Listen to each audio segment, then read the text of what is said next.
안녕하세요. 중학교 2학년 역사 과목의 내신에 대비해서 문제 풀이하는 영상입니다. 이번은 큰 3단원 지역 세계 교류와 변화 대단한 마무리 문제를 풀어보겠습니다. 먼저 문제를 풀기 앞서서요. 특히 중국의 변화 부분이 송나라, 원나라, 명나라, 청나라 이 부분이 시험에 잘 나오는 중요한 부분이고 많이 어려워하기 때문에 먼저 지도를 중심으로 개념과 시대 흐름을 정리하고 문제를 풀도록 하겠습니다. 먼저 송나라는요. 상당히 송나라 때 그 북방 민족들이 강세를 보인 나라들이 많아서 이 부분이 특히 많이 어렵죠. 그래서 먼저 그 10세기, 11세기 지도하고 12세기 지도를 잘 구분해서 봐야 되는데요. 일단 송나라 자체가 960년 10세기 중반에 조광윤이라고 하는 사람이 나라를 세웠고요. 이제 이 송나라가 성립하기에 앞서서 5대 19의 혼란 시기가 있었죠. 네, 당나라가 망한 다음에 5대 19의 혼란 시기를 송나라가 통일을 했습니다. 근데 송나라가 좀 문치주의 정책을 실시하다 보니까 이렇게 북방민족, 예를 들어서 거란 쪽의 요나라, 또 탕구도 쪽의 서하 이런 나라들에 대해서 제대로 싸움도 제대로 해보지도 못하고 계속 패배를 하고 화친의 대가로 막대한 은과 비단 등을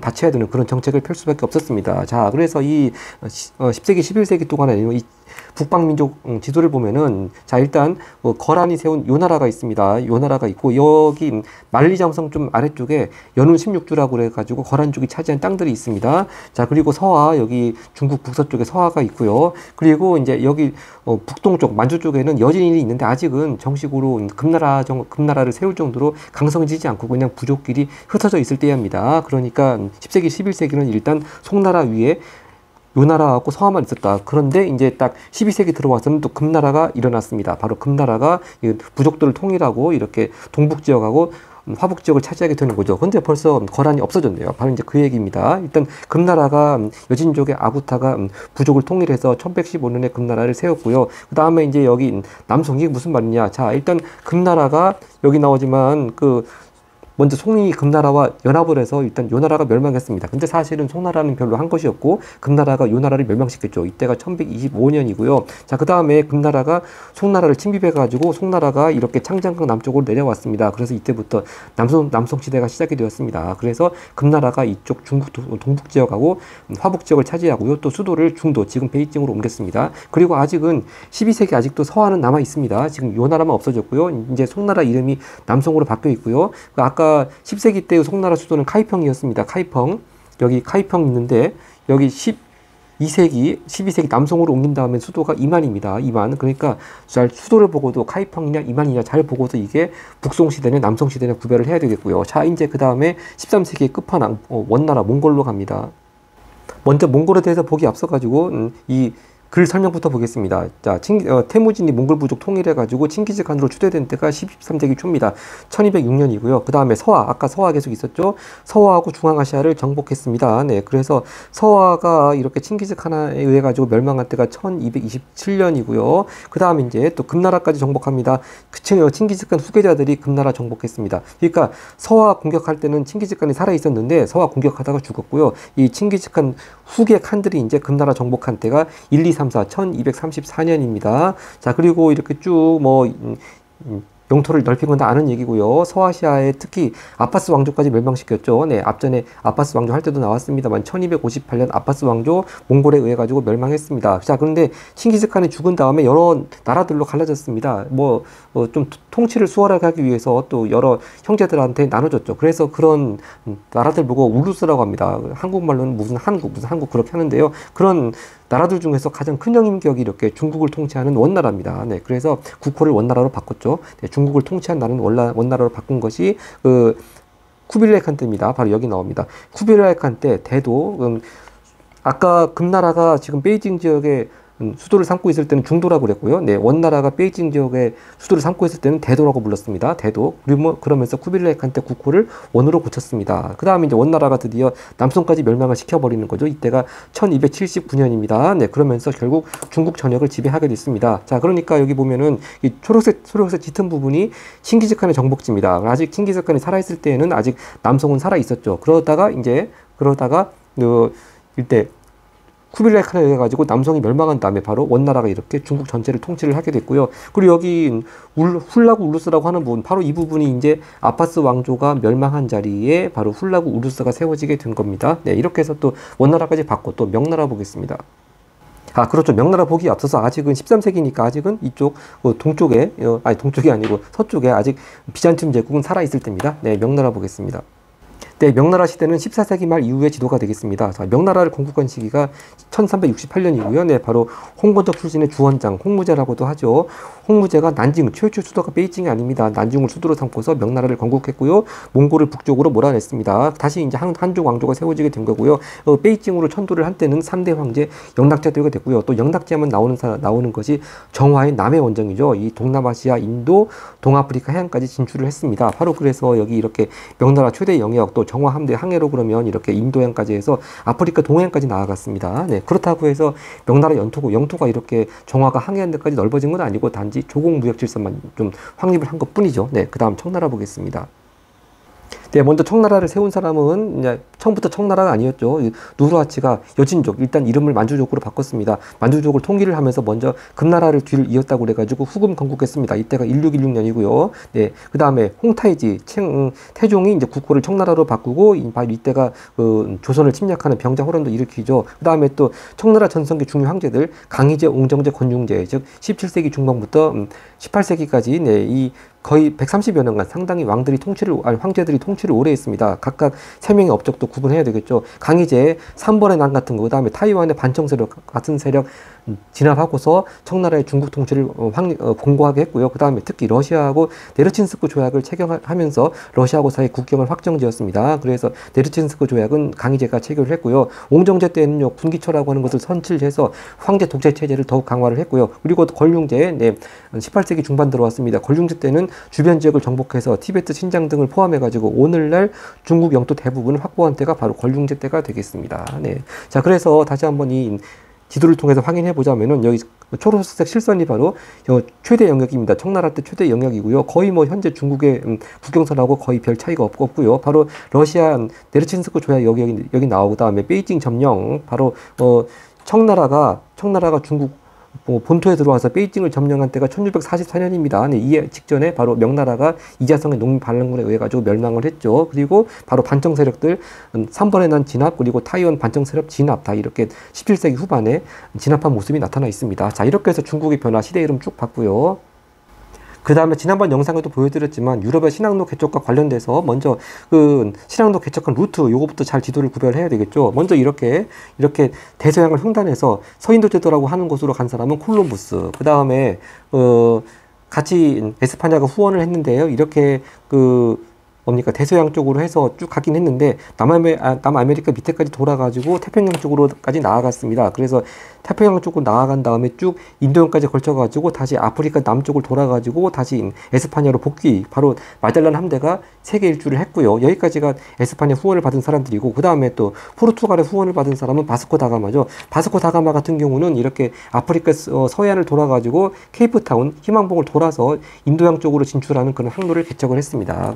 바스코 다가마는 포르투갈이 지원을 했습니다. 그 다음에 이렇게 유럽의 신항로 개척의 결과 삼각무역이라는 용어가 나왔죠. 유럽, 아프리카, 아메리카에 있는 삼각무역, 특히 아프리카 노예들이 많이 아메리카로 끌려갔습니다. 자, 그 다음에 이제 유럽 절대왕정 중요 인물들 보겠습니다.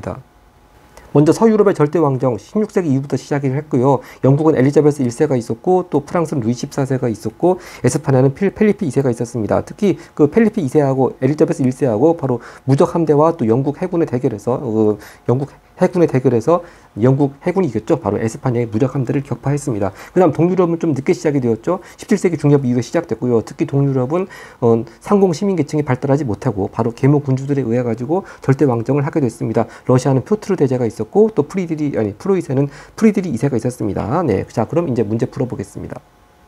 1번 대단한 마무리하기 1번입니다. 다음 정책의 결과입니다. 자, 송을 건국한 조광윤, 송나라 얘기하네요. 그동안 정치 혼란이 절도사 때문이라고 보고 자기 스스로도 절도자 출신이었죠. 절도사의 권한을 억제했다. 바로 이것이 문치주의죠. 문치주의. 특히 과거제를 개혁하고, 바로 과거제 개혁한 내용 중에서 전시라고 하는 제도를 실시했다고 그랬습니다. 과거제 제일 마지막 단계는 황제 앞에서 시험을 보는 거죠. 네. 그러면서 더 이게 황제권을 강화하고 또 황제에게 충성을 하게 되는 계기라고 했습니다. 전시제도. 그 다음에 문인 관리를 우대했습니다. 이런 문치주의 결과 당연히 기억처럼 군사력이 약화됐고요. 이게 과거제가 폐지가 됐나요? 될 리가 있나요? 이렇게 과거제 개혁했다고 하는 것이 폐지는 아니죠. 네, 폐지는 한참 후에 청나라 말기 때나 폐지하는 거고요. 다시 말씀드리지만 황제 앞에서 마지막 단계 시험을 치르는 전시가 있었습니다. 자, 그리고 디귿 국가재정이 궁핍해졌다. 자, 이렇게 이게 리을하고도 연관되는데요. 북방민족 침입, 특히 아까 전에 지도에서도 봤지만 10세기, 11세기의 경우에는 이렇게 요나라하고 그다음에 서화가 있었습니다. 거란나 요나라, 탕구투 쪽에 서화나 서화 이런 나라들하고 화친의 대가로 은이나 비단 같은 걸 막대하게 바쳐야 했습니다. 당연히 그러다 보니까 국가재정은 많이 궁핍해졌죠. 그래서 디귿이 맞고요. 근데 리을은 북방민족 침입이 줄어든 게 아니고 북방민족 침입 때문에 많이 고생을 했습니다. 그리고 그걸 이렇게 물질로 해결하려고 하다 보니까 국가재정이 많이 궁핍해졌습니다. 기억하고 디귿 답은 2번이 되겠고요. 2번입니다. 바로 이제 그런 국가재정이 궁핍해지게 되니까 나름대로 부국강병을 추구한 계획정책을 편 사람이 바로 왕한석이라는 사람입니다. 바로 2번 문제가 왕한석의 개혁에 대한 설명 옳지 않은 것입니다. 자, 근데 결론적으로 이렇게 보수파의 반대로 실패한 거 맞고요. 2번 민생 안정과 부국강병 목표였다. 이거 맞고요. 3번 지방의 절도자 세력을 억제하고자 했다. 아까 1번에서 봤듯이 절도자 세력을 억제하고자 하는 건 송나라 태조부터 이거 문치주의 정책을 말하는 것이지 이게 왕한석 개혁의 내용이 아니죠. 답은 3번이겠습니다. 그리고 4번 이 개혁의 목적은 또 소농민하고 중소상인 보호하기 위한 거 맞고요. 5번 국가재정의 위기를 극복. 아까도 1번 문제에서 계속 북방민족들한테 막대한 양의 은과 비단들 바치다 보니까 국가재정이 궁핍해졌죠. 바로 이 국가재정의 위기라고 하는 걸 다른 말로 하면 국가재정의 궁핍이죠. 이걸 극복하기 위해서 왕한석 개혁 실시하고자 했습니다. 결국 보수파 반대로 실패했다. 다시 정리하고 3번으로 가겠습니다. 3번은 바로 북방민족들을 옳게 짝지은 거네요. 1번, 발해를 멸망시킨 후 고려를 침략한 나라는 거란이죠. 요나라. 그 다음에 흥경을 수도로 삼고, 흥경은 서하 수도네요. 동서무역로를 장악. 아까 지도에서 봤지만 그 위치는 당연히 동서무역로를 장악하게 되어 있습니다. 네. 바로 이 나라 서하죠. 탕구투족의 서하. 그리고 다음입니다. 송과 연합하 요를 멸망시켰다. 그리고 송을 공격하여 화북 지역 차지하고 결국 송나라는 남송으로 밀려가게 되죠. 이거 여진족의 금나라. 그러니까 가나다 요서화금 찾아보겠습니다. 요서화금 답은 2번인데요. 거란족이 요나라, 탕구투족의 서하, 여진족의 금나라. 근데 다만 세워진 순서, 거란이 순서가 거란 요나라가 먼저 세워졌고요. 그 다음에 탕구투족의 서하 두 번째로 세워졌고요. 여진족의 금나라 13세기 들어와서 12세기 들어와서 1115년 세워졌습니다. 순서 이렇게 구별을 해야 되겠습니다. 성립 순서. 네. 그리고 멸망도 그렇습니다. 멸망도 요나라가 먼저 멸망, 서하 징기스칸 때 멸망, 또 여진 금나라는 또 나중에 징기스칸 다음번 칸 때 멸망. 이게 우구데이 칸이라고도 하는데, 자, 이렇게 또 성립 순서, 멸망 순서까지 갔습니다. 네, 4번 문제 보겠습니다.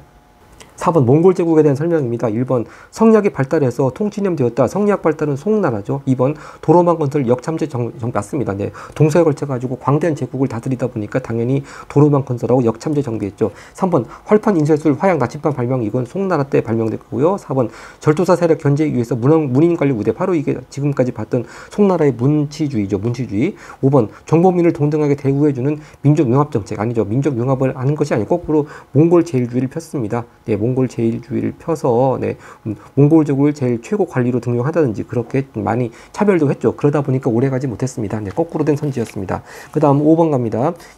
원나라 신분제도입니다. 결국 이 몽골 제일주의에 따른 신분제도를 묻는 거네요. 1번 선지 생목인과 남인은 피지배층이었다. 이게 틀렸네요. 딱 몽골인하고 생목인까지가 여기까지가 지배층이고요. 지배층이고 그 다음에 이제 한인 남인이죠. 남인이 제일 최하층에 있었죠. 바로 남성시대 남성이 역시 끝까지 저항하다 보니까 남성시대에 있었던 한족들 제일 최하 피지배층이었습니다. 그럼 그 사이가 바로 한인이죠. 한인. 네. 남인하고 한인은 피지배층인데 한인은 이제 금나라 지배하에 있었던 여진족, 거란족, 한족들 그런 사람들 말하는 거고 다시 한번 정리합니다. 생목이라고 그 위에 몽골족은 지배층, 그리고 한인과 남인은 피지배층이었습니다. 2번 선지, 몽골인은 주로 재정과 경제 실무 담당했다. 재정과 경제 실무 담당한 사람들은 생목인이죠. 네. 바로 생목인이 여기 이렇게 4번처럼 중앙아시아, 서아시아 등 각지에서 온 사람들입니다. 이 사람들이 생목인이고요. 네. 남인은 아까 전에 말씀드렸지만 남송 지배하의 한족들입니다. 네. 남송 지배하의 한족들. 그 다음, 3번 선지가 그대로 답이네요. 몽골 제일주의를 통한 민족 차별 정책을 실시했다. 네, 그러니까 결국 이 문제는 뭐 생목인 남인 뭐 이런 사람들이 대략 몇 번째 계층이고 또 어떻게 구성되어 있는 걸 모른다 하더라도 워낙 3번이 확실하기 때문에 3번이 답인데 이건 뭐 너무 쉬운 문제고요. 각각 네 가지의 계층의 특징들을 잘 알아둬야지만 어려운 문제 대비할 수가 있겠습니다. 5번 한인은 남송 지배하의 한족으로 몽골의 마지막까지 저항했다. 이거는 바로 남인을 말하는 것이죠. 네. 그리고 다시 말씀드리지만 한인은 아래에서 두 번째 계층인데 한인은 바로 금나라 지배하에 있던 사람들입니다. 금나라 지배하에 화북 지역에 있던 사람들입니다. 그 다음 6번 갑니다. 자, 지도가 나왔는데 벌써 법리에서부터 명나라 최대 영역 나오고 있습니다. 그리고 역시 항해라는 발문이 주어졌죠. 결국 정화의 남해 원정 말하는 것이 되겠습니다. 항해한 사람, 명나라 때 항해하면 바로 영락제 때 정화. 시험에 나올 사람은 이 사람밖에 없죠. 자, 쭉 화살표가 나와 있고요. 네, 일단 기억니은, 디귿, 리을 중에서 두 개 고르면 되겠습니다. 일단 오늘날 중국 영토 완성인데요. 자, 이렇게 정화가 남해 원정 간 대로 다 이게 중국 영토가 되었다라면 뭐 동아프리카 지역, 인도양 지역까지 다 중국 영토가 되겠죠. 뭐 단순히 영토를 삼기 위해서 이렇게 원정을 한 것이 아니고 이렇게 조국 무역 질서를 확립하는 데 그쳤습니다. 그러니까 기억 땡이고요. 그다음에 오늘날 거의 중국 영토하고 비슷하게 된 때는 청나라 권륭제 때죠. 네, 권륭제 때. 네. 그 다음에 명나라 중심의 국제질서 확대, 이것이 답이네요. 네. 그리고 니귿, 오늘의 서인도제도 발견, 이건 콜럼부스가 발견한 거고요. 네. 그곳이 인도라고 착각을 했기 때문에 명칭도 서인도제도라고 붙였죠. 리을, 동아시아 국가들의 조국 무역 확대, 이것도 맞습니다. 결국 니은, 리을 같은 말이네요. 그러면 니은, 리을 묶여 있는 거 답은 4번이 되겠습니다. 다음 페이지 갑니다. 17번 다음 왕조 옳지 않은 것입니다. 근데 벌써 딱 수도 이름만 보면 알 수 있죠. 카이펑, 바로 송나라 얘기하는 거죠. 아직 남송천의 북송. 자, 도로, 강, 대운하. 그래서 주변의 물자가 쉽게 융주통, 상업 발달, 뭐 이래서 카이펑의 거리에는 술집, 고급 음식점, 여관, 상점 등 즐겼다.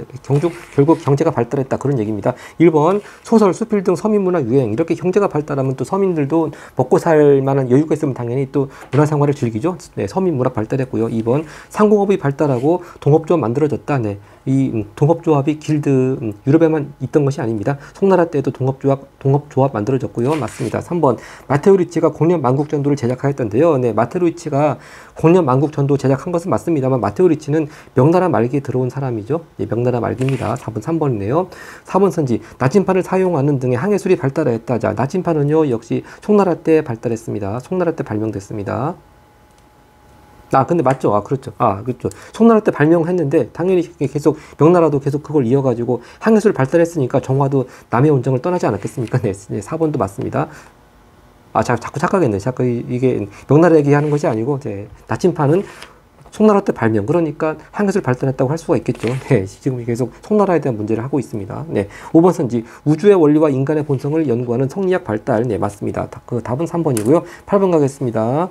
네, 가나 지역에 해당되는 정책입니다. 청나라 얘기 나오네요. 청나라는 중국을 통치하며 소수의 만주족이 다수의 한족을 다스리기 위해서 강경책, 회유책, 즉 채찍과 당근을 같이 썼다는 얘기입니다. 자, 그럼 먼저 강경책에 해당되는 게 가네요. 강경책, 채찍에 해당되는 거. 변발을 시켰죠. 만주족 문화인 변발을 강요했다. 기억이 강경책이고요. 그 다음에 또 니은, 청을 비판하는 사상 서적 금지. 이것도 당연히 강경책이겠네요. 그리고 디귿, 고위관직의 만주족과 한족을 함께 등용. 이건 당근이니까 효유책일 테고요. 그리고 리을, 사고전서 등 대규모 서적 편찬 사업 추진. 이것도 효유책이겠네요. 이건 뭐 사실 국어 문제에 불과합니다. 일단 가는 기억 니은이고 나는 디귿 리을이니까 답은 1번이 되겠습니다. 네. 근데 이게 굳이 뭐 국어 문제까지 답을 찾는 것이 중요한 것이 아니고 특히 사고전서 같은 대규모 서적 편찬 사업을 추진한 황제는 권륭제, 최소한 이 정도까지는 보충해서 알고 있어야 되겠습니다. 그 다음 9번 갑니다. 네, 9번은요, 이 그림을 모르면 뭐 맞출 수 없고 맞히기 힘들고 그림을 알면 쉽게 맞출 수 있는 건데 이 그림이 뭐냐 하면 바로 목판화, 일본 에도 시대의 목판화, 우키요에라고 하는 거죠. 우키요에라고 하는 것이고 이거는 일본 에도 막부 시대에 발달한 종인 문화를 상징하는 또 목판화 우키요에가 되겠습니다. 자, 그러면 일단 에도 막부에 대한 문제 보면 1번 조선을 침략했다. 자, 일본이 조선을 침략한 건 아직 에도 막부가 수립되기 전 도요토미 히데요시가 침입했고요. 아직은 에도 막부가 수립되기 전입니다. 에도 막부는 1603년부터 수립이 되었고 시작됐습니다. 2번 상킹 코타이제도 이것이 맞죠? 네, 이 지방의 영주들, 다이묘들이 정기적으로 이렇게 쇼군을 보러, 에도, 지금의 도쿄죠. 수도까지 가야 되고, 또 그 지방 영주들, 다이묘들의 자제들을 또 인질같이 수도에 머물게 하는 그런 제도가 상킨코타이 제도입니다. 그걸 통해 가지고 이 에도 막부 시대의 지방 분권적인 정책은 그 서유럽처럼 그렇게 서유럽처럼 그렇게 지방 분권적인 봉건제도가 아니고, 그래서 중앙 집권적 봉건제도, 그런 표현을 쓰는 거죠. 네. 중앙 집권적 봉건제도. 이것이 서유럽 제도하고 서유럽의 봉건제도하고 다른 점이라고 했습니다. 네, 중앙 집권적 봉건제도. 그 다음 3번입니다. 명나라하고 책봉 조공 관계를 맺은 시대는 바로 에도 막부가 아니고 14세기 15세기 있었던 무로마치 막부죠. 네. 무로마치 막부. 네, 이때 에도 막부 시기는 쭉 보면은 알겠지만 거의 청나라 시대하고 겹칩니다. 그리고 4번 몽골과 고려 연합군 침입 막아냈다. 이때는 또 14세기 후반, 이제 이때는 또 가마쿠라 막부 때가 돼요. 아니 14세기 후반이 아니죠. 13세기 후반, 이때는 가마쿠라 막부 때죠. 네. 근데 가마쿠라 막부가 태풍의 도움으로 일단 이 몽골과 고려 연합군 막아내긴 했습니다만 그 이후에 쇠퇴했다고 했습니다. 그래서 순서가 기억 나온 김에 카마쿠라 막부가 먼저고 무로마치 막부가 먼저고 에도 막부가 맨 마지막입니다. 그리고 4번 도요토미 히데요시가 전국시대 통일. 다시 말씀드리지만 도요토미 히데요시는 임진왜란 전에 전국시대를 통일했습니다. 네. 그 다음 10번 갑니다. 네, 10번은요. 송나라, 명나라, 청나라 시대에서 각 유학의 각 학파가 발달한 순서입니다. 먼저 그 성리학은 송나라 때 발달했고요. 그리고 그 다음 명나라 때는 양명학이 등장을 했고, 또 청나라 때는 고정학이 발달했죠. 그럼 거꾸로네요. 네. 시대 순서에 따라 가지고 성리학, 양명학, 고정학, 디귿, 디은, 기역. 거꾸로. 답은 5번입니다. 11번 갑니다. 네, 11번 서아시아 쪽으로 갑니다. 예루살렘을 정복하고, 예루살렘 정복하고 비잔티움 제국 압박하고, 이를 계기로 역시 그 그리스도교 세계를 자극했죠. 그러면서 유럽과 십자군 전쟁을 치렀습니다. 그때 그 전쟁이 장기화하면서 세력이 약해졌고 결국 분열되었다. 그 얘기 바로 셀주크 투르크를 말하는 것이 되겠습니다. 이 단원에서 제일 처음 나온 왕조가 셀주크 투르크죠. 그 다음 티무르가 나왔습니다. 오랜만에 보는 왕조 이름이 바로 이 우마이야 왕조하고 아파스 왕조네요. 이슬람 세계 형성할 때 순서가 바로 그 정통 칼리프 시대 다음에 이렇게 칼리프들을 합의해 가지고 뽑던 정통 칼리프 시대 다음에 이 칼리프 지위를 세습을 하게 된 우마이야 왕조가 나왔었고, 또 그 뒤에 아파스 왕조로 이어지게 되는 것이죠. 네. 모처럼 많은 또 반가운 왕조 이름들 나온 김에 다시 한번 기억을 되새겨 봤고요. 네. 그다음 12번 가겠습니다. 네, 가나에 해당되는 이슬람 국가입니다. 바그다드 점령. 바그다드는 어느 나라 수도입니까? 아파스 왕조의 수도였죠. 네. 바그다드 점령하고 아파스 왕조로부터 술탄, 즉 정치적 지도자라는 뜻, 술탄의 칭호를 받았습니다. 근데 그렇다고 해서 이때 아파스 왕조가 멸망한 거 아니라고 그랬습니다. 아파스 왕조는 몽골 때 나중에 1258년에 몽골에 의해가지고 최종 멸망을 하게 되고, 아직까지 이때는 아파스 왕조 멸망하지 않았습니다. 그리고 나번입니다. 칭기스칸의 후예로 자처한 인물이, 그러면 가를 찾아야죠. 바로 가는 이제 바그다드를 점령하고 아파스 왕조로부터 술탄 칭호 받은 거는 아까 전에 봤던 셀주크 투르크죠. 네. 셀주크 투르크고요. 그 다음 나번입니다. 칭기즈칸 후에 자체한 인물 바로 티무르죠. 네. 티무르가 건국했고요. 이 티무르 왕조의 수도는 지금 우즈베키스탄 안에 있는 사마르칸트가 되겠습니다. 그리고 이 지역은 역시 동서교역 내 위치를 해서 중개무역으로 번영을 했습니다. 그럼 가는 셀주크 투르크, 나는 티무르가 되겠습니다. 그러면 셀주크 투르크 티무르, 답은 4번이네요. 네, 13번 갑니다. 네, 13번은 슐레이만 1세 얘기가 나오는데요. 슐레이만 1세가 어느 왕조 때 사람이냐? 바로 슐레이만 1세는 바로 그 오스만 제국의 가장 전성기를 이끈 황제죠. 네, 이끈 왕입니다. 오스만 제국 전성기. 일단 기억을 비잔티움 제국 멸망, 이것도 오스만 제국은 맞긴 맞는데, 비잔티움 제국 1453년 비잔티움 제국 멸망시킨 왕은 슐레이만 1세가 아니고 마흐메트 2세죠. 네. 마흐메트 2세. 그래서 이 오스만 제국 관련돼 가지고 또 중요한 왕은 이렇게 마흐메트 2세, 또 슐레이만 1세, 이것만 알면 되는 거죠. 그리고 니은 술탄 칼리프 제도 성립시켰다 하는데, 이 술탄 칼리프 제도는요, 이 마흐메트 2세와 또 슐레이만 1세 사이죠. 네, 마흐메트 2세 죽은 후, 네, 사후 그렇게 하고, 그리고 슐레이만 1세 앞입니다. 그리고 디귿 오스트리아 수도 빈을 공격했다. 이것이 맞네요. 네, 일단 슐레이만 1세 빈 공격했고요. 리을 유럽의 연합함대 격파해서 지중해 해상권 장악했다. 이것도 맞습니다. 그럼 슐레이만 1세에 해당되는 거 디귿 리을 5번이 되겠습니다. 그 다음 14번입니다. 네, 다음 건축물 남긴 나라, 바로 이것이 바로 오스만 제국의 사원이죠.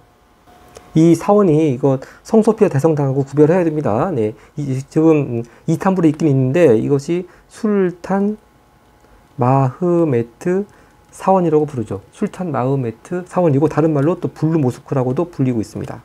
블루 모스크. 자, 그럼 결국 요거까지 나왔으면, 아, 이건 오스만 제국이구나. 금방 잡을 수 있겠습니다. 자, 그럼 결국 오스만 제국 보겠습니다. 1번 선지 유럽과 십자군 전쟁 치렀다. 이건 셀주크 튀르크고요. 2번 탈라스 전투에서 당해 승리했다. 탈라스 전투는 8세기 때 일이고요. 이거는 아파스 왕조죠. 아파스 왕조.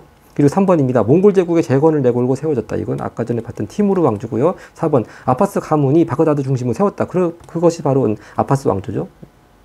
자, 그리고 5번 밀레트 제도를 실시해서 비이슬람교도의 신앙을 인정해 주었다. 바로 이것이 오스만 제국의 특징이 관용 정책 아니겠습니까? 또 관용 정책을 상징하는 내용이 바로 이 밀레트라고 하는 제도죠. 밀레트. 자, 그래서 밀레트 이렇게 이슬람 교도들을 인두세 면제해 준 것이 아니고 인두세를 내기만 하면, 네, 인두세를 일단 내게 했습니다. 인두세를 내면 폐지한 것이 아닙니다. 네, 이것이 무굴 제국하고 틀리죠. 인두세를 내면 바로 이슬람 교도의 신앙을 인정해 주었습니다. 그런 제도를 가리켜서 밀레트 제도라 그러죠. 이것도 오스만 제국의 중요한 키워드죠. 밀레트 제도. 그다음 15번 갑니다. 아, 그렇죠. 답을 써야죠. 답은 5번. 네, 밀레트. 오스만 제국의 중요한 키워드입니다. 그 다음 15번 갑니다. 네.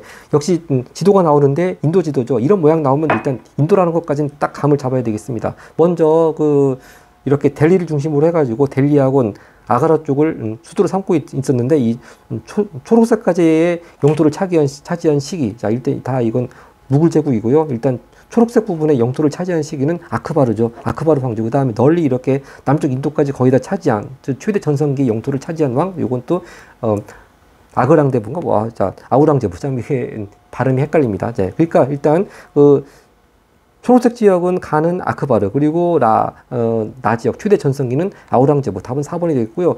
여기 잠깐 주목해서 보면은 여기 인도 북쪽에 사파비 왕조라고 하는 것이 있죠. 자, 이 사파비 왕조라고 하는 거 어떤 교과서는 나오고 어떤 교과서는 나오지 않는 경우도 있는데요. 티무르 왕조가 쇠퇴할 무렵에 이렇게 페르시아 왕조의 부활을 내걸고서 이렇게 요 지역에 있던 왕조가 사파비 왕조가 되겠습니다. 그 다음 16번으로 갑니다.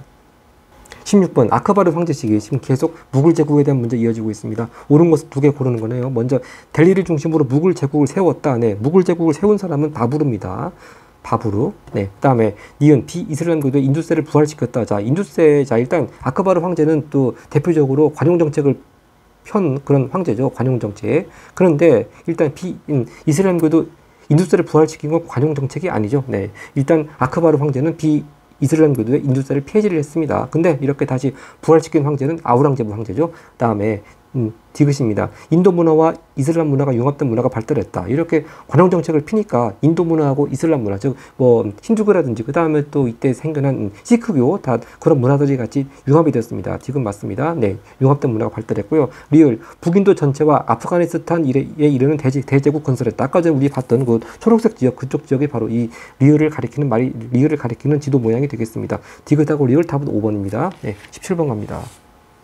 네, 이제 유럽 신앙로 개척 부분 들어왔습니다. 신앙로 개척에 대한 설명으로 옳지 않은 것입니다. 1번 지리학, 천문학 등 기술이 발달하면서 가능해졌다. 당연히 맞는 말이죠. 여기 하나 더 추가하자면은 지리학, 천문학 이외에도 또 아까 나치판 얘기도 나왔습니다만 항해술도 발달하니까 이렇게 대서양 쪽으로 나가게 된 거고요. 2번 십자군 전쟁 이후 동방무역이 단절되면서 단절은 그렇죠. 이게 동방무역과 관련이 있긴 있는데 단절은 아닙니다. 여기 3번 선제도 나오지만요. 향료, 비단 등 동방의 산물에 대한 유럽인들의 욕구가 강했습니다. 근데 문제는 뭐냐면 이 지중해 지역이 이제 무역의 중심지인데 그 지중해 지역에서 동방무역 하는 것을 이슬람 상인들하고 이탈리아 상인들이 독점을 했죠. 네.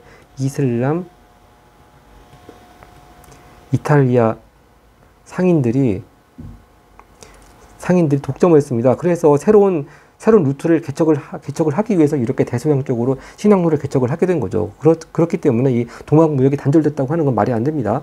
동방무역 그래서 다시 한번 이 동방무역이란 말에 현혹되지 말고 이게 단절인지 아니면 이슬람 세력과 이탈리아 상인들의 독점으로부터 피하기 위해서 이러고 잘 구별을 해야 되겠습니다. 4번 선지 새로운 항로를 발견한 이후 결국 결과 얘기하는 거죠. 유럽인들의 무역이 대서양을 중심으로 이루어졌다. 달리 말하면은 무역의 중심지가 지중해에서 대서양 쪽으로 옮겨갔습니다. 5번 선지 유럽의 신항로 개척 결과 아메리카와 아프리카 원주민들의 인구가 감소했다. 자, 일단 이것도 맞긴 맞고 그 원인을 잘 알아야죠. 아메리카 같은 경우는 광산 같은 경우에는 너무 유럽 사람들에 의해 가지고 혹사당한 것도 있고 또 전염병이 퍼져서 죽기도 했고 그렇게 아메리카 인구가 감소하니까 또 그거를 아프리카 쪽에서 노예로 데려와서 충당을 했죠. 네. 그렇게 같이 아메리카와 아프리카 원주민 인구 감소. 근데 그 원인은 잘 구별을 해야 되겠습니다. 바로 이제 18번 문제가 이렇게 그 멕시코 고원 원주민 수가 이렇게 급격히 감소를 했고요. 또 역시 안데스 고원 원주민 수도 이렇게 급격히 감소했습니다. 바로 이런 변화, 즉 아메리카 대륙의 인구가 많이 감소한 거 바로 원인 보겠습니다. 1번 원주민이 아프리카로 끌려갔다. 거꾸로 이렇게 아메리카 인구가 감소되니까 아프리카 사람들이 노예로 끌려왔죠. 네. 그다음 2번 가격혁명과 상업혁명으로 경제가 발전했다. 자, 이 경제가 발전한 곳은 유럽입니다. 네. 이렇게 아메리카 대륙의 인구가 줄어드는데 경제가 발전할 리가 있겠습니까? 자, 그리고 기왕 말 나온 김에 가격혁명이라고 하는 이 용어는요, 일단 아메리카 지역에서 금과 은들이 많이 유럽에 유비되다 보니까 물건값이 많이 폭등했습니다. 바로 그걸 나타내는 말이고요. 또 여러 가지 상업이라든지 금융업 같은 것이 발달한 것을 가리켜서 상업혁명이라고 하죠. 주식회사도 나타나기 시작했고요. 3번 선지입니다. 유럽 문화의 유입으로 아프리카 문명이 발전. 자, 아메리카 문명이 발전했는데 이렇게 인구가 줄 리가 있겠습니까? 네, 이렇게 유럽인들이 아메리카 문명을 파괴를 시켰고요. 4번 선지. 아메리카 원주민들이 유럽인의 신앙도 개척으로 희생되었다. 네, 희생됐으니까 이렇게 인구가 팍 줄죠. 답은 4번. 이것도 거의 국어 문제네요. 5번. 근대적 기업이 등장하면서 원주민들이 일자리를 찾아 도시로 이동하였다인데요. 네, 이것도 이렇게 인구가 감소한 거와 아무 관련이 없는 얘기가 되겠습니다. 다음 페이지 갑니다. 네, 19번 왕권 신수설 나왔습니다. 왕권 신수설. 왕권은 신으로부터 받은 것이다. 바로 이거 유럽 절대 왕정의 사상적 기반이 된 거죠. 그대로 답 1번이 되겠네요. 잘못 봤습니다. 절대 왕정을 비판한 것이 아니고 절대 왕정의 사상적 기반이 됐고요. 결국 왕권 신수설 말뜻 그대로 풀이한 5번이 답이 되겠습니다. 군주는 왕권을 신으로부터 받았다는 이론이다. 2번 선지 봉건제 성립의 사상적 기반되었다. 자, 이건 절대 왕정의 기반입니다. 벌써 절대 왕정이 성립되었다고 하는 건 이미 봉건제는 이미 벌써 무너진 상황이고요. 3번 상업의 발전에 대해 비판적이었다. 그게 아니죠. 이 절대 왕정을 지지한 계층이 상공 시민계층이고 또 그 상공 시민계층을 위해서 다음 문제도 나오지만 중상주의 정책을 취했습니다. 즉 정부가 적극적으로 경제 정책에 개입을 하는 거죠. 네, 상업발전 비판 땡이고요. 4번 봉건민족 세력 보호를 위해 주장되었다. 이거 아닙니다. 당연히 절대 왕정에 대한 얘기인데 자꾸 잘못된 선지 만들 말들이 별로 없으니까 자꾸 봉건 그런 얘기가 나오네요. 그 다음 20번 보겠습니다. 바로 그 절대 왕정 시대의 경제 정책, 바로 중상주의 정책이죠. 네, 중상주의 정책을 상징하는 아주 재밌는 그림 이렇게 나왔고요. 바로 그 중상주의 정책에 대한 거 두 개 고르면 되겠습니다. 기업, 수출을 줄이고 수입 늘렸다. 거꾸로죠. 네, 여기 그림에서도 알 수 있듯이 수입은 금지하고 또 심지어는 수입하더라도 관세를 무겁게 매겨가지고 딱 자기 나라 들어왔을 때 굉장히 물건값이 비싸게 만들고 그리고 또 수출은 장려했습니다. 기업은 거꾸로 됐죠. 즉 수입을 줄이고 수출을 늘렸고요. 니은입니다. 정부의 경제활동 개입을 최소화하는 게 아니고 경제활동 개입을 많이 최대화시켰죠. 자, 그러니까 이렇게 제대로 수입 못하게 하고 관세에 개입하고 그러게 하는 거고요. 디귿 국내 산업의 보호 육성을 위해 실시했다. 그것이 맞죠. 그러면서 절대 왕정의 지지계층인 상공 시민계층을 위해서 이런 정책을 폈습니다. 바로 리을 그 얘기 나오네요. 상공 시민계층의 상업활동을 지원하기 위해 실시되었다. 자, 그러면서 이런 중상주의 정책 디귿 리을 답은 5번입니다. 그 다음 객관식 마지막 21번으로 가겠습니다. 각 국가에서 전개된 절대 왕정 모습, 즉 각 나라 왕들 잘 짝지어야 되겠습니다. 영국 웅장한 베르사유 궁전 건축자. 베르사유 궁전은 프랑스에 있죠. 땡. 2번 에스파냐 무적 함대를 이용해서 해상도를 장악했다. 맞습니다. 그리고 이때 무적 함대 때의 또 왕은 펠리페 2세죠. 펠리페 2세. 3번 프랑스 동인도 회사를 설립해서 인도 진출 준비했다. 자, 동인도 회사 이 얘기 나오는 건 엘리자베스 1세 영국 얘기하는 거고요. 4번 러시아 콜베르 등용해서 중상주의 경제정책. 자, 콜베르 중용한 나라는 프랑스 루이 14세입니다. 5번 프로이센 군주가 직접 서유럽 나라 시찰하고 서유럽 제도를 적극적으로 받아들였다. 이거는 바로 프로이센이 아니고 러시아 표트르 대제를 말하는 것이 되겠습니다. 러시아 표트르 대제. 자, 이렇게 객관식 문제 마치고 서술형 문제 보겠습니다. 네, 먼저 22번은요, 명청 교체기, 즉 명나라 청나라 교체기의 화이론 변화죠. 화이론. 중국이 세계 중심 중하고요. 나머지 변방은 다 오랑캐다. 그게 화이론인데, 이제 청나라, 만주족의 나라가 중국을 통치하게 되니까, 이제 주변, 동아시아 주변 국가들이 이제 이런 전통적인 중화, 오랑캐 관념의 변화를 가져오게 된 거죠. 그 내용을 쓰는데 이렇게 쓰면 되겠습니다. 네, 이렇게 풀었으면 되겠습니다. 동아시아 각국은 명이 멸망하면서 진정한 의미의 중화는 사라졌고 자신들이 중화, 즉 조선도 중화, 뭐 그렇게 자신들이 중화라고 생각하는 그런 사상 보고 소중화주의라고 그러죠. 이런 소중화주의를 갖게 되었다. 다음 23번 갑니다. 23번입니다. 무굴 제국 시기 다음과 같은 문화가 성립된 배경과 이 문화의 특징. 자, 시크교, 즉 이슬람교 말고 다른 종교도 인정해주고요. 또 타지말, 우르두어 이렇게 다른 이슬람교 외의 종교와 문화 같은 거 다 인정해줍니다. 결국 이거 관용정책이고요. 관용정책. 자, 무굴 제국 시기 때 관용정책 하면 누굽니까? 아크바르 황제 때죠. 아크바르 황제입니다. 네, 그런 배경을 잘 써주면 되겠습니다.